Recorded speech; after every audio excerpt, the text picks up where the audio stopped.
नमस्कार दोस्तों। आज इस वीडियो के अंदर एक यूनिक वकीलों के लिए, एडवोकेट्स के लिए मैं जॉब की अपॉर्चुनिटी लेकर आया हूं आपको अपडेट्स बताने के लिए। और बहुत ही जरूरी है आपको ये जानना। अब क्यों जरूरी है? क्योंकि आपको एक बात पता होना चाहिए कि जो भी वैकेंसीज आती है हम अप्लाई करते हैं और एग्जाम निकालते हैं और एग्जाम का फॉर्म भरते हैं, एग्जाम हम देने जाते हैं, हमारा क्लियर हो जाता है तो एक हमारी पोस्ट, एक डेजिग्नेशन हमारे को पोस्ट मिल जाती है। हर महीने हमारे को फिर सैलरी मिलती रहती है। ये वाली पोस्ट मैं आपको बताता रहता हूं। बट ये जो मैं आपको वैकेंसीज के बारे में बताने वाला हूं, ज्यादातर आपको ये कोई अपडेट करता नहीं है। और स्टार्टिंग मैंने ही करी थी पर्टिकुलर अपने यूट्यूब चैनल के माध्यम से, इस पर्टिकुलर ऐसे तरह की जॉब्स को भी अपडेट देने के लिए। फिर बाकी जगह पे भी यहाँ पे शुरू हो गया था। तो मैं आपको अभी बताने वाला हूं। आप एक लॉ स्टूडेंट हो, मतलब आप एक एलएलबी के कॉलेज के अंदर आप अपना एडमिशन लेते हो। पूरे 5 साल वाली या 3 साल वाली अपनी मेहनत करके आप अपनी लॉ कंप्लीट करते हो। फिर आप लॉ ग्रेजुएट बन जाते हो। फिर उसके बाद आप अपना स्टेट बार काउंसिल के अंदर एनरोलमेंट कराते हो। फिर उसके बाद आप एआईबी का एग्जाम देते हो। फिर आप अपना पर्टिकुलर डिस्ट्रिक्ट कोर्ट के अंदर प्रैक्टिस करना शुरू हो जाते हो। देन उस केस में आप एक एडवोकेट बन जाते हो। ये एक बेसिक बात है, सबको पता है ये बात। बट अब उस केस में मेरे को अगर मन में एक इच्छा है कि यार मेरे को कहीं जॉब के लिए अप्लाई नहीं करना, मुझे कोई पोस्ट नहीं चाहिए भाई, मैं वकील ही बनना चाहता हूं, मैं वकील ही रहना चाहता हूं। साथ में अपनी प्रैक्टिस के साथ में अगर मेरे को कोई सरकारी पैनल मिल जाए कि जिसमें सरकार के जो भी केसेस हैं, ठीक है, उनको डील करने के लिए सरकार मुझे हायर कर ले, कि सरकार मुझसे बात करे कि देखो भाई वकील साहब, हम आपको केसेस देंगे, पर केसेस के हिसाब से आपको हम फीस भी देंगे। आपकी जो फीस बनेगी, हमारा एक स्लैब है, उसके हिसाब से आप अगर हमारे लिए एक एप्लीकेशन भी ड्राफ्ट करोगे, हम आपको उसका पैसा देंगे। हमारे लिए एक हियरिंग भी करोगे, हम उसका आपको पैसा देंगे। हमारे लिए आप कोई दूसरी जगह पे कोर्ट में जाके, आप कहीं पे भी जाके हियरिंग भी करोगे, हम उसका पैसा देंगे। आप हमारे लिए पूरा एक केस भी डील करोगे, उसके लिए पूरे केस की फीस हम आपको देंगे। साथ में आप अपनी कंटिन्यूइंग प्रैक्टिस, मतलब अपनी प्रैक्टिस भी कर सकते हो, प्लस पैनल का भी काम कर सकते हो। क्या ऐसा पॉसिबल है? बिल्कुल पॉसिबल है, बिल्कुल पॉसिबल है। ये बताता नहीं है कोई भी, ठीक है। तो इसीलिए एक ये जॉब, मतलब जॉब तो नहीं बोलेंगे, इसे पैनल बोलते हैं, इसको पैनल बोलते हैं, पैनल जॉब्स बोलते हैं, पैनल इसको बोले जाता है, ठीक है। तो इसके लिए हमेशा याद रखना, मिनिमम आपके पास 1 साल का, 2 साल का, मिनिमम मैं बोल रहा हूं, मिनिमम आपके पास 1 साल का, 2 साल का, 3 साल का, 5 साल का, जितना ज्यादा एक्सपीरियंस हो सकता है आपके पास होना चाहिए। बट मिनिमम 1 साल का तो होना चाहिए, ठीक है। तब आपको पैनल के लिए अप्लाई करने के लिए यहां पे मौका मिलता है। अब यहां पे याद रखना कि आप जब पैनल के अंदर अप्लाई करते हो और उसके अंदर आपका नाम आ जाता है, सेलेक्ट हो जाता है, तो सोने पे सुहागा वाली बात होती है। ये बात मैं क्यों बोल रहा हूं कि अगर आपका पैनल पे नाम आ गया, पहली बात तो आपको केसेस बैठे बिठाए सरकार देगी बैठे हुए, ठीक है। आपको किधर इधर उधर भागने की जरूरत नहीं पड़ेगी, पहली बात। दूसरी बात, अगर आपको सरकार का पैनल मिल गया है जहां पे भी आपने अप्लाई करा है, बट आपको केस नहीं आ रहे हैं, बट जो अपने आप में टैग होता है ना कि मेरे पास पैनल है, सरकारी पैनल है, सरकार के ऑर्गेनाइजेशन का पैनल है, तो ये टैग ही अपने आप में आपके लिए बहुत प्रीशियस है। ये टैग मिलना ही अपने आप में प्रीशियस है फॉर योर फर्दर कैरियर की ग्रोथ के लिए। तो इस बात को थोड़ा सा डीपली समझना। अब ये अपने आप में 3 जुलाई को वैकेंसी निकाल दी, मतलब ये नोटिफिकेशन आउट कर दिया था। 21 जुलाई 2025 तक आपके पास मौका है इसको अप्लाई करने के लिए। अब मैं थोड़ा सा आपको डिटेल बता देता हूं, कितना कितना एक्सपीरियंस के हिसाब से आप लोग कहां कहां अप्लाई कर सकते हो। याद रखना, तो आपके पास लॉ की डिग्री होनी चाहिए, बार काउंसिल के अंदर प्रॉपर आपका सर्टिफिकेशन होना चाहिए, एआईबी के पास पूरा सर्टिफिकेशन आपका होना चाहिए, ठीक है, एआईबी भी चाहिए, याद रखना। फिर उसके बाद एक्सपीरियंस होना चाहिए आपके पास, तो वो डिटेल आपको एक्सपीरियंस के हिसाब से कि कितना कितना किस किस के पास एक्सपीरियंस है, उस जगह पे आप लोग अप्लाई करते जाना, बात खत्म, ठीक है। तो मुद्दे की बात करते हैं। अगर मेरे को दिल्ली हाईकोर्ट का पैनल चाहिए तो 7 साल का मेरे पास एक्सपीरियंस होना चाहिए वकालत के अंदर। तो मैं दिल्ली हाईकोर्ट के पैनल के लिए इस पर्टिकुलर वैकेंसी के आधार पे, नोटिफिकेशन के आधार पे मैं अप्लाई कर सकता हूं। अप्लाई कैसे करना है वो भी बताऊंगा, बट मुद्दे की बात, ठीक है। और अगर मेरे को Delhi state consumer dispute redressal commission के अंदर अगर अप्लाई करना है तो मेरे पे 5 साल का एक्सपीरियंस होना चाहिए। और अगर मेरे को एमएससीटी के या district consumer forum of Delhi and Haryana state के, अगर मेरे को केवल हरियाणा के भी केवल गुड़गांव, नूहू, फरीदाबाद और पलवाल डिस्ट्रिक्ट के ही मेरे को केसेस अगर हैंडल करने हैं, तो उसके लिए मेरे पास एटलीस्ट 3 साल का एक्सपीरियंस होना चाहिए, ठीक है। अगर मेरे को employee compensation commission of Delhi and Haryana state का मेरे को पैनल चाहिए या मेरे को इनके केसेस डील करने हैं, तो उसके लिए भी मेरे पे एटलीस्ट 3 साल का एक्सपीरियंस चाहिए, ठीक है। और मैं एक रिटायर्ड एम्प्लॉय भी अगर हूं तो एटलीस्ट 1 साल का मेरे पे पास एक्सपीरियंस अगर है, ठीक है, तो वो मेरे पास होना चाहिए।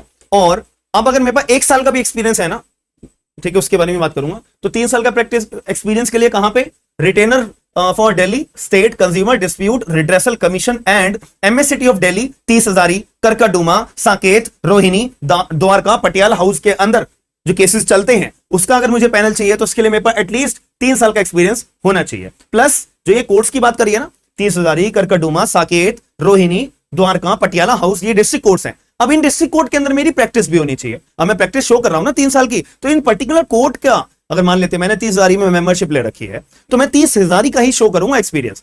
तो वो बार एसोसिएशन से मैं 30 हजारी की बनवा के ही शो करूंगा। क्या तो मैं अप्लाई भी केवल 30 हजारी के लिए कर सकता हूं, या करकटडुमा के लिए कर सकता हूं, या साकेत के लिए कर सकता हूं।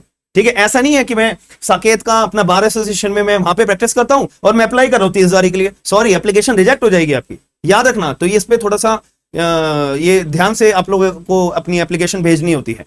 जरा सी भी फॉल्ट होता है ना, वो सीधा एप्लीकेशन आपकी रिजेक्ट हो जाती है, याद रखना। फिर आप लोग सोचते रहना कि भाई हमारे को तो कोई रिवर्ट आया ही नहीं है, हमारे को तो कुछ बोला ही नहीं है, हमने ईमेल तो भेज दिया था, हमने तो एप्लीकेशन तो सबमिट कर दी थी, तो अब वो सीधा रिजेक्ट हो जाती है ऑटोमेटिक, याद रखना। अब अगर मेरे पे 1 साल का भी मिनिमम एक्सपीरियंस है ना, तो मोटर एक्सीडेंट क्लेम ट्रिब्यूनल के केसेस होते हैं, थर्ड पार्टी के मैटर्स होते हैं, ठीक है, जो थर्ड पार्टी इंश्योरेंस होता है ना, तो उनके मैटर्स होते हैं, तो वो डील करने के लिए 1 साल का एक्सपीरियंस है। तो भाई ये इन्वेस्टिगेटर अपॉइंट करे जाते हैं, तो इन्वेस्टिगेटर तो एक एक्सपीरियंस वकील को तो बनाएंगे नहीं। ठीक है, तो नए नए जो वकील है उनके लिए गोल्डन अपॉर्चुनिटी है, भाई बन जाओ। ठीक है, तो आप लोग यहाँ पे अप्लाई कर सकते हो। अब मुद्दे की बात आती है कि मुझे अप्लाई कैसे करना है। 2 तरीके हैं अप्लाई करने के, या तो सारे डॉक्यूमेंट्स जो मैं आपको अभी बताऊंगा उनको फोटो स्टेट सेल्फ अटेस्ट करवा के स्टेपल करके एक एनवेलप में डाल के एड्रेस उस पर लिख के, ठीक है, by post, speed post, by courier, by hand आप उनके ऑफिस में दिया हो, पहला ऑप्शन। नहीं जा सकते तो ईमेल भेज दो, या जा भी सकते हो ईमेल भी भेज सकते हो, दोनों काम कर दो। इसमें आप कोई डाउट नहीं होना चाहिए। आप कमेंट ऐसे ये वाले मत करना सर अप्लाई कैसे करें, क्योंकि बहुत लोग ऐसे होते हैं जो वीडियो नहीं देखते पूरी, ठीक है, जो पूरी जानकारी दी जा रही है उससे उनको कोई मतलब नहीं होता है। तो यार जब आप पूरी वीडियो देख के जब जानकारी पूरी नहीं ले रहे हो तो फिर अप्लाई भी क्या करोगे आप। ठीक है, तो हमेशा याद रखना केवल और केवल सीरियस जो बिल्कुल डिजायर कैंडिडेट्स होते हैं ना, उन्हीं का यहाँ पे सिलेक्शन होता है, उन्हीं का अप्लाई होता है, वही अपना सिलेक्ट होते हैं। तो मेरी रिक्वेस्ट आपसे यही है कि सीरियस हो जाओ कैरियर के लिए। अगर सीरियस नहीं हो, ऐसे ही बस अपना काम चला रहे हो तो ऐसे ही चलता रहेगा जीवन भर। बट अगर आप सीरियस हो ना यार, तैयारी भी अच्छे से कर रहे हो, भले ही वो जुडिशरी का एग्जाम हो, भले ही वो एआईबी का एग्जाम हो, भले ही वो लॉ ऑफिसर का एग्जाम हो, भले ही वो कोई भी एग्जाम हो, भले ही वो पैनल के लिए भी हो, हर चीज में आपको सीरियस रहना पड़ेगा। अपनी लिटिगेशन में भी आपको सीरियस रहना पड़ेगा यार। कोर्ट के अंदर भी आप जा रहे हो तो उससे पहले आपको पूरी फाइल पढ़ के फिर कोर्ट में अपीयर होना पड़ेगा। ऐसे ही नहीं मुंह उठा के एकदम चले गए तो जज भी आपको एंटरटेन करने से मना कर देंगे। तो आप अगर वीडियो भी देख रहे हो तो वो भी सीरियस तरीके से देखनी पड़ेगी, इसी से तो आपका कैरियर बनेगा यार, और किससे बनेगा। अगर मैं आपको ये अपडेट नहीं दूंगा तो बहुत आपको अपडेट अगर मान लेते नहीं मिलेगी फिर बैठे रह जाओगे। 21 जुलाई आएगी वो चली जाएगी, समझ रहे हो। तो you have to be serious for everything. और अगर मेरे पास से कोई मेरे से पॉइंट मिस हो जाता है तो इट इज योर ड्यूटी कि आप लोग गूगल पे जाओ, नोटिफिकेशन निकालो, या सर्च के द्वारा एक बात मिस हो गई है तो उस बात को ढूंढने के लिए हम खुद नोटिफिकेशन खोल के पढ़े। ठीक है, तो it's about all of you कि you have to be serious for your career. तो अब मुद्दे की बात कर लेते हैं। अब अप्लाई कैसे करना है, तो मैंने क्या कहा, आप लोग एड्रेस मतलब ऑफलाइन भी अप्लाई कर सकते हो। एड्रेस क्या है, ठीक है, एड्रेस है हमारा regional manager empanelment the new India assurance company limited, Delhi legal hub, core 3 first floor, scope Minar, Lakshmi Nagar, district centre, new Delhi. ठीक है, ये है एड्रेस। यहां पे आपकी एप्लीकेशन पहुंच जानी चाहिए भाई, स्पीड पोस्ट वगैरह वगैरह। या फिर आप लोग ईमेल भेजना चाहते हो कि भाई मैं जा नहीं सकता तो कोई बात नहीं, ये रहा ईमेल एड्रेस। ठीक है, इस ईमेल पे आप भेज दो। ठीक है जी, और इस ईमेल पे एक ही पीडीएफ बना के सारे डॉक्यूमेंट्स आपके होने चाहिए। क्या क्या डॉक्यूमेंट्स में बताएंगे भी, ठीक है, सारे डॉक्यूमेंट्स आपके होने चाहिए। और ये ईमेल आपका कब तक पहुंच जाना चाहिए, 21 जुलाई को पहुंच जाना चाहिए। और ये डॉक्यूमेंट 5:45 से पहले पहले, बात खत्म। ठीक है, अब डॉक्यूमेंट्स मुझे क्या क्या चाहिए, आपके सारे एजुकेशन सर्टिफिकेट्स आपके पास, मतलब आप अटैच करोगे। 10वीं से 10th हो गया, 12th हो गया, ग्रेजुएशन अगर आपने करी है तो, या एलएलबी करी है, उसके बाद एलएलएम भी करी है, तो सेल्फ अटेस्ट करके सारे करना। सेल्फ अटेस्ट का मतलब होता है फोटोकॉपी, उस पर सिग्नेचर, फिर डेट, उसको बोलते हैं सेल्फ अटेस्ट। तो वो करके डालना कि यूं ही फोटोकॉपी लगा दी तो रिजेक्ट हो जाएगी एप्लीकेशन। फिर उसके बाद मैंने बार काउंसिल का, स्टेट बार काउंसिल का करा है तो उसका certificate, bar council of India का करा उसका सर्टिफिकेट, एआईबी का है, एआईबी तो चाहिए, याद रखना, एआईबी का भी सर्टिफिकेट, उसका भी फोटोकॉपी, कहीं ओरिजिनल भेज दोगे। ठीक है, मेरे पे कमेंट आते हैं, पर्सनल मैसेज आते हैं, सर मैंने ना गलती से ओरिजिनल भेज दिया, सर 10th की 12th की मैंने मार्कशीट ओरिजिनल भेज दी, तो सर वो वापसी कैसे मिलेगी, अब बताओ। अब इसका मैं क्या जवाब दूंगा।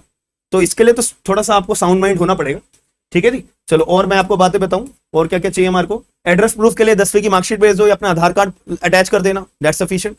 और अदर अगर अपने पास अगर कोई अदर पैनल अगर है तो उनकी डिटेल्स भी आप मेंशन करोगे, बट अगर आप नए हो तो इसको स्किप कर दोगे। सर्टिफिकेट ऑफ प्रैक्टिस को साफ मांगा इन्होंने, सीओपी साफ मांगी हुई है इन्होंने, इफ एनी नहीं लिखा, सीओपी साफ मांगी हुई है। ये भी क्लियर करने के बाद सीओपी भी आप लोग अटैच करोगे सेल्फ अटेस्ट करके, ठीक है। तो सीओपी भी देना बहुत जरूरी है और ये अपना हो जाएगा, ठीक है। तो ये सारे डॉक्यूमेंट्स आप अपना भेज दीजिएगा। तो डॉक्यूमेंट्स मैंने बता दिए, 10th के 12th के, एलएलबी हो गई, ठीक है। और एलएलएम अगर करी है तो वैसे जरूरी नहीं है, उन्होंने मांगी ही नहीं है। फिर बार काउंसिल के सारे सर्टिफिकेशन हो गए, सीओपी हो गई। ये सारे डॉक्यूमेंट्स अपने अटैच करने के बाद में जस्ट अपना अप्लाई कर दीजिएगा। और फिर आपका अगर इनको एप्लीकेशन पसंद आती है वो आपको फोन करेंगे, ईमेल करेंगे, एसएमएस करेंगे, जैसे मर्जी करे, वो आपको इंटरव्यू के लिए बुलाएंगे, इंटरव्यू देना, बस बात खत्म। फिर लिस्ट आएगी, लिस्ट में आपका नाम अगर होगा, यू आर जस्ट पैनल, आप में नाम आ गया, बहुत बढ़िया बात है ये, ठीक है जी। चलो अब मैं एक छोटी सी आपको जानकारी दूं, केवल यही जॉब्स नहीं होती, बहुत सारी जॉब्स होती हैं, बट मैं आपको कुछ ही जॉब्स बता पाता हूं, क्योंकि आप में से कुछ लोग ऐसे होते हैं वो बोलते हैं कि सर इसमें तो एक ही पोस्ट है, इसमें तो 2 ही वैकेंसी है केवल, अब हम क्या अप्लाई करेंगे। तो मुझे फिर ऐसा लगता है कि आपके कमेंट्स पढ़ने के बाद में कि मेरे द्वारा कुछ गलत इंफॉर्मेशन आपको दी जा रही है, तो इसलिए मैं ऐसे जो अलग अलग डिपार्टमेंट्स की वैकेंसीज होती है ना, मैं आपको फिर बता नहीं पाता।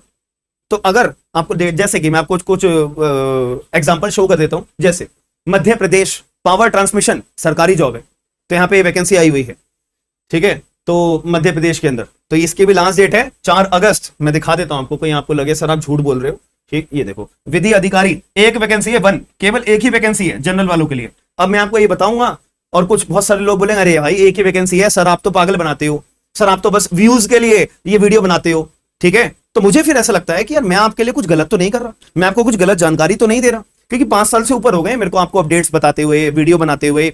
तो मेरे को फिर इस वजह से मैं आपको ये सारी जॉब्स के बारे में अपडेट नहीं करता हूं, कि मुझे ऐसा लगता है कि यार बच्चों ने कमेंट करा ऐसा, तो मैंने कुछ गलत ही बताया होगा, ठीक है। तो इसलिए जो क्वांटिटी वाली वैकेंसीज होती है, मेरा टारगेट रहता है कि चलो वही बता देता हूं और दिखाता हूं मैं आपको।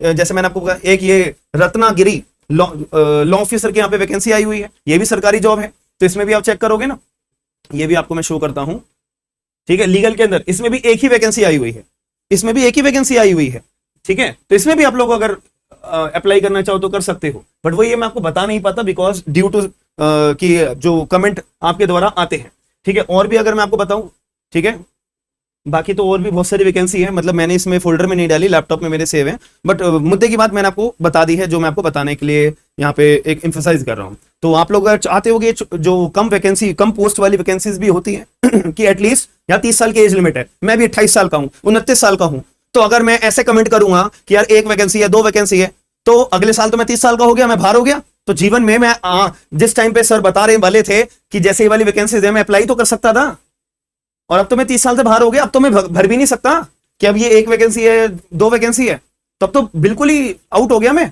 तो अब क्या करोगे, कुछ भी नहीं करोगे, आप तो अप्लाई भी नहीं कर सकोगे। तो इसीलिए मेरा मेन एम्फसाइज ये है कि आप लोग एटलीस्ट अप्लाई तो कर सकते हो ना, ठीक है। अब एग्जाम निकलना नहीं निकलना, नाम आना नहीं आना, that's depend upon the contingent है अपने आप में। तो इसीलिए ये आप लोग थोड़ा सा ध्यान रखना इसके ऊपर। और आप लोग अगर एआईबी की अगर एग्जाम देने वाले हो तो हमने अपना बैच लॉन्च कर दिया है, 29 जुलाई से हमारे जो है ये बैच शुरू हो जाएगा। डेली रात को 9 बजे हमारी क्लासेस होगी, हिंदी में होगी, इंग्लिश में होगी, बीएनएस, बीएनएसएस, बीएसए, कॉन्स्टिट्यूशन, मतलब सारा एआईबी 20 का सिलेबस आपको पढ़ाया जाएगा। तो आप लोग अगर इंटरेस्टेड हो तो ज्वाइन कर सकते हो, और बहुत नॉमिनल प्राइस है क्योंकि मेहनत बहुत लगती है इसके अंदर, तो बहुत नॉमिनल प्राइस है, 45% डिस्काउंट है। और हमारा एक ही मिशन है एआईबी 20 को क्रैक करना। तो अगर आप, और सारे टेस्ट होंगे, नोट्स मिलेंगे, लाइव रिकॉर्ड क्लास सब कुछ होगा, ठीक है। वैसे आप लोग अच्छे से जानते ही हो। तो अगर आप लोग इंटरेस्टेड हो, एप्लीकेशन डाउनलोड करिए एंड जस्ट अवेल करिए। और इससे बाहर, मतलब बैच ज्वाइन करने के बाद आपको कुछ लेने की जरूरत नहीं है, कोई बुक लेने की जरूरत नहीं है, कोई पीवाईक्यू लेने की जरूरत नहीं है, सब कुछ मिलेगा आपको। बहुत सारी चीजें अपलोडेड है और बाकी टाइमली बेसिस पे आपको सब कुछ मिलेगा। कुछ लेने की, कोई बुक लेने की, कुछ लेने की जरूरत नहीं है, मेरे पे सारी बुक्स अवेलेबल है, ठीक है। मैं आपको जो पढ़ाऊंगा वो इससे बाहर कुछ नहीं आएगा, ठीक है। तो हम मिलते हैं फिर अपना नेक्स्ट सेशन के अंदर। अगर वीडियो पसंद आई तो लाइक शेयर सब्सक्राइब जरूर करिएगा। और आपका क्या अपना पीओवी है, पॉइंट ऑफ व्यू, तो वो भी मुझे बताइएगा कि अगर मेरी कोई बात आपको बुरी लगी है तो उसके लिए मैं माफी चाहूंगा। बट यार मेरे को आपका मेन सही जानकारी आप तक पहुंचे, बस मेरा यही इंटेंशन रहता है। और अगर वीडियो पसंद आई तो लाइक शेयर सब्सक्राइब जरूर करें। मिलते हैं नेक्स्ट वीडियो में। थैंक यू, धन्यवाद।